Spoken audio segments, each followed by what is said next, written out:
Halo, nama saya Raditya Pratama. Halo semuanya, perkenalkan nama saya Ara Walia Ramadana.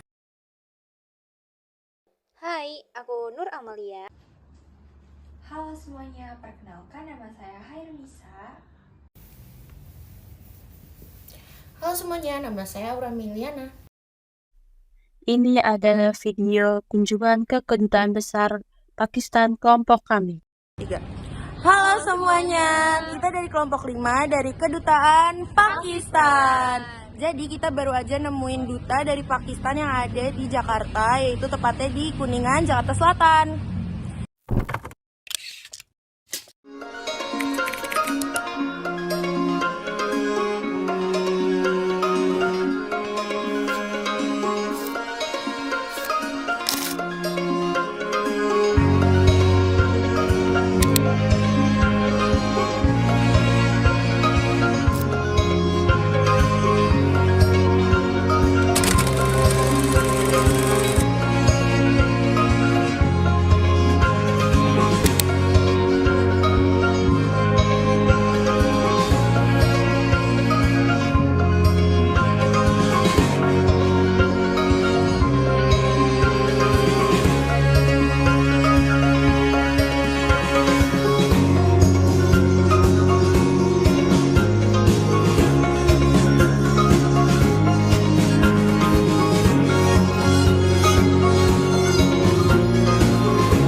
Hi guys, we have already met the ambassador of Pakistan. Dia jalan ke rumahnya tak?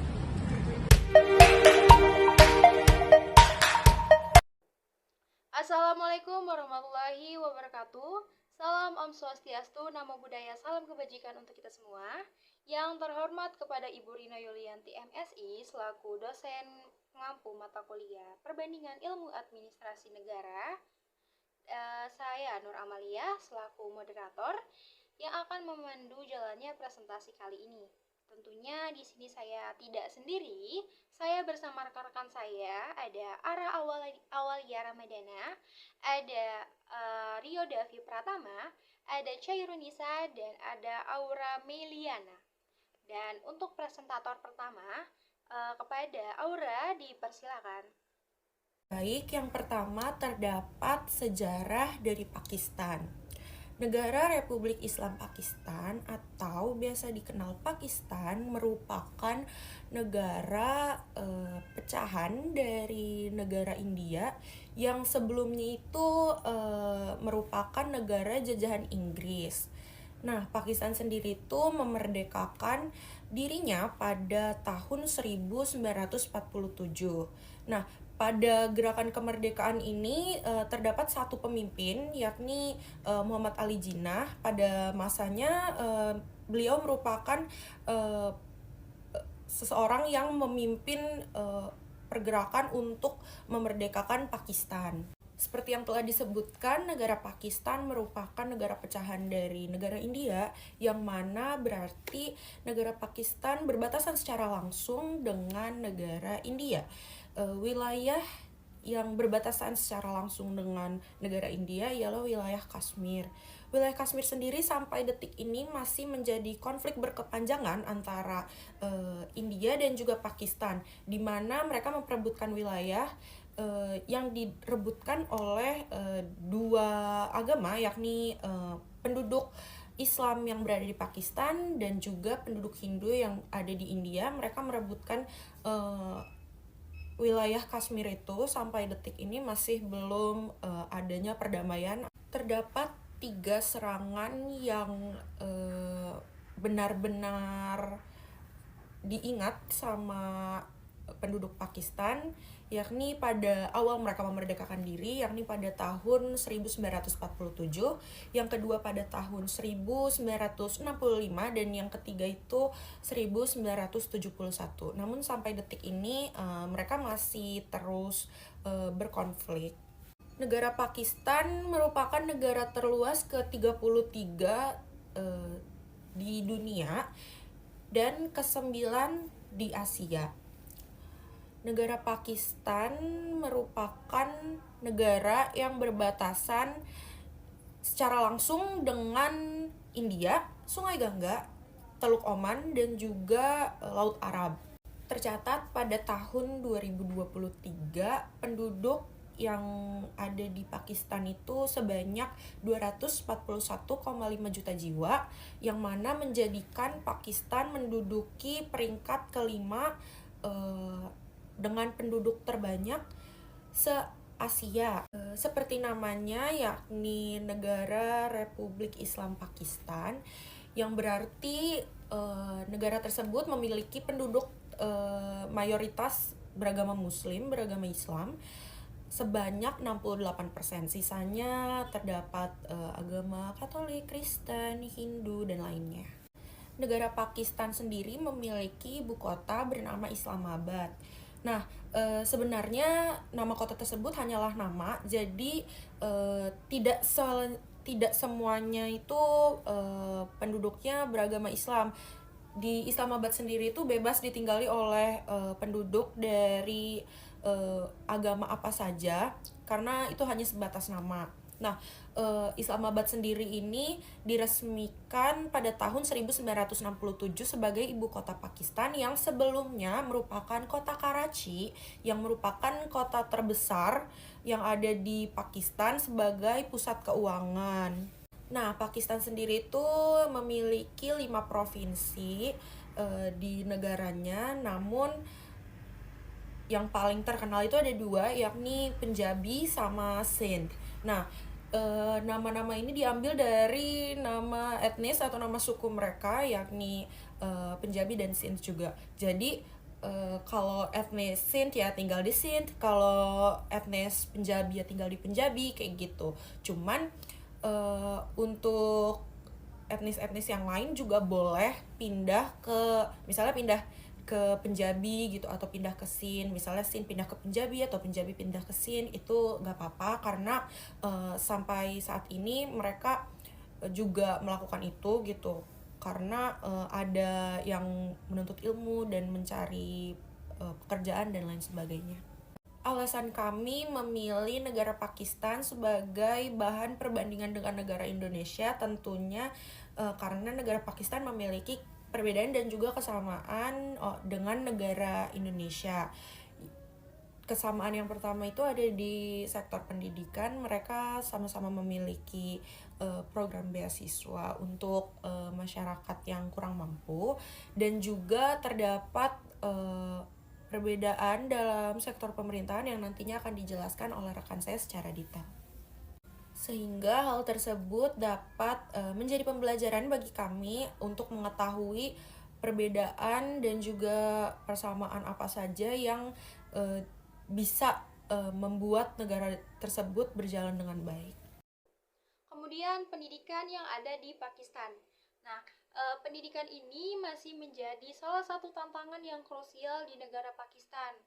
Sama halnya di Indonesia, di negara Pakistan ini sendiri masih banyak nih anak-anak yang tidak terjangkau oleh pendidikan. Oleh sebab itu, pemerintah untuk mengatasi hal tersebut itu melakukan pengembangan infrastruktur, menyediakan pelatihan di luar pendidikan formal, dan meningkatkan kualitas guru-guru. Kemudian selain hal tersebut, adanya inovasi kurikulum, yaitu fokusnya untuk meningkatkan kualitas pendidikan di negara Pakistan. Nah, inovasi kurikulum ini, pemerintah Pakistan telah menyadari pentingnya menanamkan nilai-nilai toleransi dan inklusif dalam kurikulum pendidikan melalui para guru yang telah diberikan pelatihan khususnya untuk mengajarkan nilai-nilai tersebut. Inovasi kurikulum ini diharapkan oleh negara Pakistan kepada guru-guru ini untuk guru-guru ini mengajarkan gitu, karena guru ini dinilai sebagai garda paling depan yang akan mengajarkan anak-anak untuk terkait toleransi ini gitu.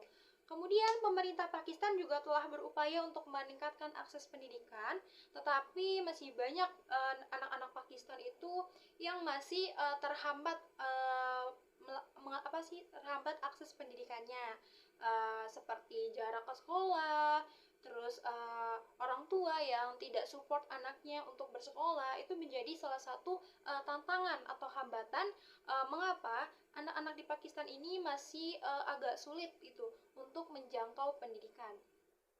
Terus kemudian di sana juga tingkat literasinya juga rendah, terutama di daerah pedesaan dan daerah-daerah terpencil ya. Nah, pemerintah ini telah melakukan upaya kampanye literasi nasional, tetapi hasilnya masih belum cukup memuaskan ya, karena masih disebabkan karena tingkat kesadaran orang tua yang rendah terhadap pendidikan. Lalu keragaman bahasa di Pakistan itu masih menjadi tantangan tersendiri dalam sistem pendidikan. Lalu yang kemudian menyediakan biaya pendidikan gratis. Namun masih banyak orang tua yang menganggap bahwa sekolah swasta itu memiliki kualitas yang baik sehingga terjadi beban finansial bagi keluarga yang kurang mampu menempuh pendidikan. Jadi di sana sama seperti halnya yang di Indonesia ya, ada sekolah swasta, ada sekolah negeri gitu. Nah, orang tua tuh mikirnya kalau sekolah swasta ini adalah sekolah yang terbaik gitu, yang bagus fasilitasnya dan sebagainya gitu ya. Tetapi ada harga, ada kualitas gitu. Jadi orang tuanya kan kayak mau sekolahnya di sekolah yang bagus gitu ya, yang kualitasnya terbaik gitu, terjamin. Tetapi mereka sadar bahwasanya biaya mereka atau finansial mereka itu tidak mencukupi hal tersebut, sehingga hal tersebut kayak beranggapan bahwa pendidikan ini gak usah lah gitu, gak penting seperti itu.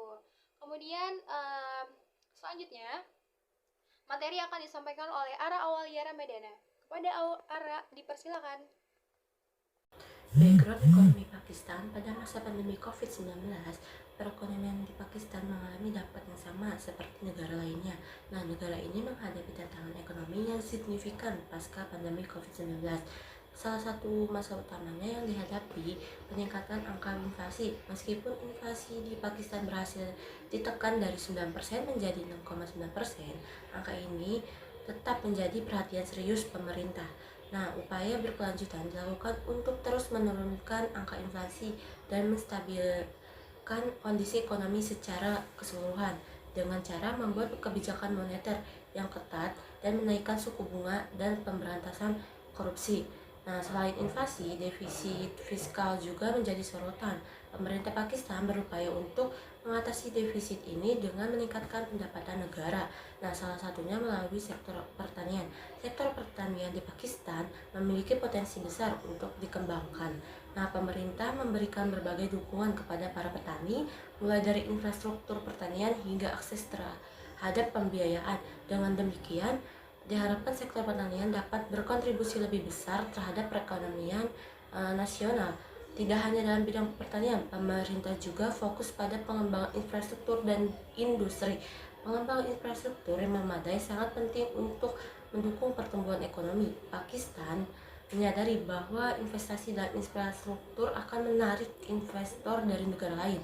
Oleh karena itu, pemerintah terus berupaya untuk meningkatkan kualitas infrastruktur seperti jalan, pelabuhan, dan energi. Sektor ekonomi Pakistan merupakan kombinasi antara sektor swasta dan pemerintah. Terdapat banyak pemerintah swasta, BUMN, dan juga pasar yang diatur oleh mekanisme permintaan dan penawaran. Sektor swasta menjadi motor penggerak utama pertumbuhan ekonomi Pakistan. Perusahaan-perusahaan swasta beroperasi di berbagai sektor, mulai dari industri ringan seperti tekstil hingga sektor jasa seperti perbankan dan telekomunikasi. Sektor swasta memiliki fleksibilitas yang lebih besar dalam beradaptasi dengan perubahan pasar dan teknologi. Nah, BUMN juga memiliki peran penting dalam beberapa sektor strategis seperti energi, transportasi, dan telekomunikasi. BUMN seringkali diberikan tugas untuk menyediakan layanan publik yang bersifat esensial, namun efisiensi dan produktivitas BUMN seringkali menjadi sorotan. Mekanisme pasar memainkan peran penting dalam menentukan harga dan alokasi sumber daya. Namun, pemerintah juga melakukan intervensi dalam pasar melalui kebijakan fiskal dan moneter untuk mencapai tujuan-tujuan tertentu, seperti menjaga stabilitas harga dan mendorong pertumbuhan ekonomi. Pemerintah juga berperan dalam mengatur harga dan pajak tertentu.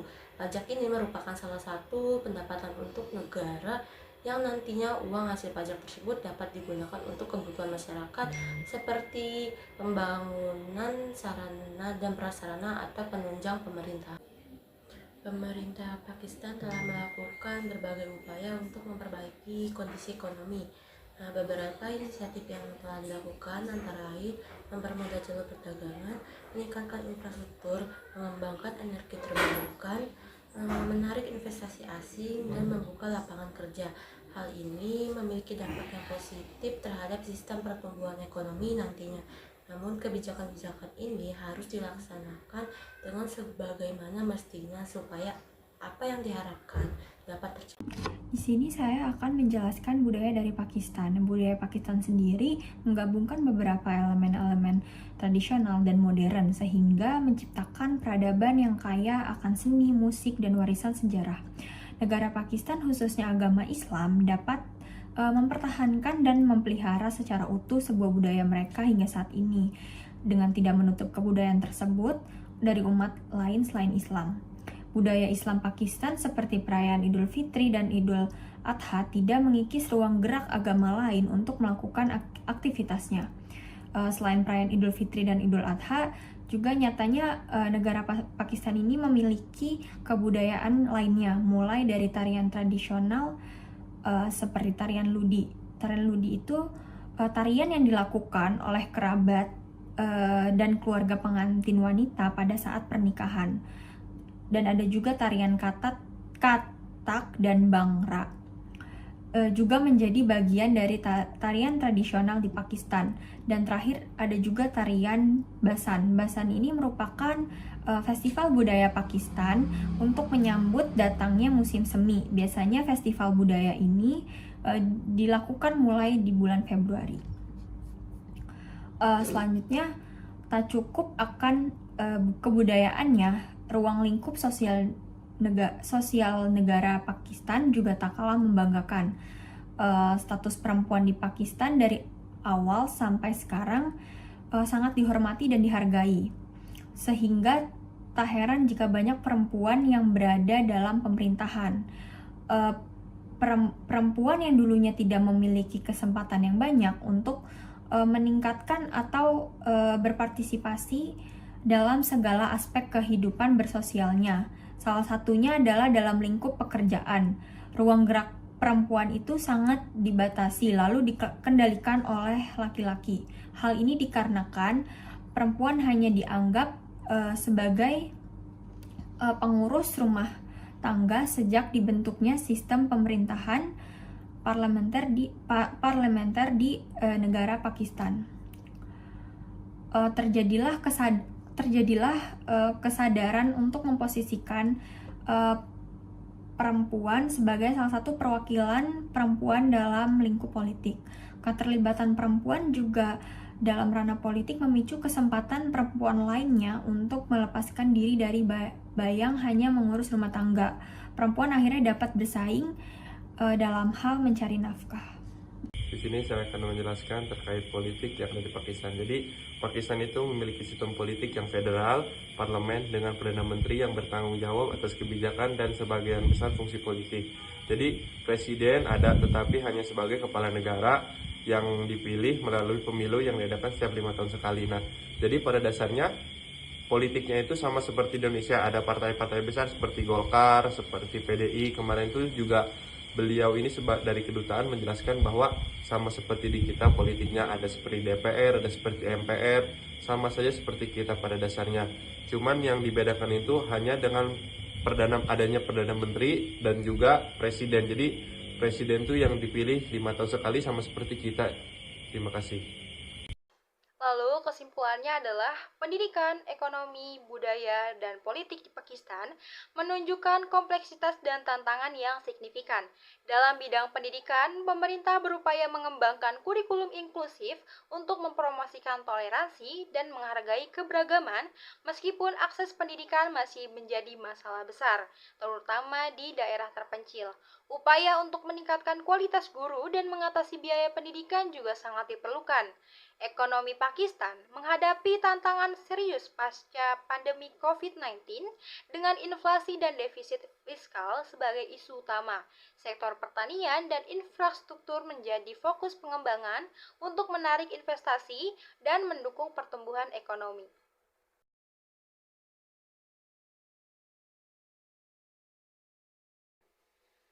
Materi demi materi telah tersampaikan. Saya, Nur Amalia selaku moderator dan teman-teman dari kelompok 3 Embassy of Islamic Pakistan mengucapkan terima kasih. Wassalamualaikum warahmatullahi wabarakatuh.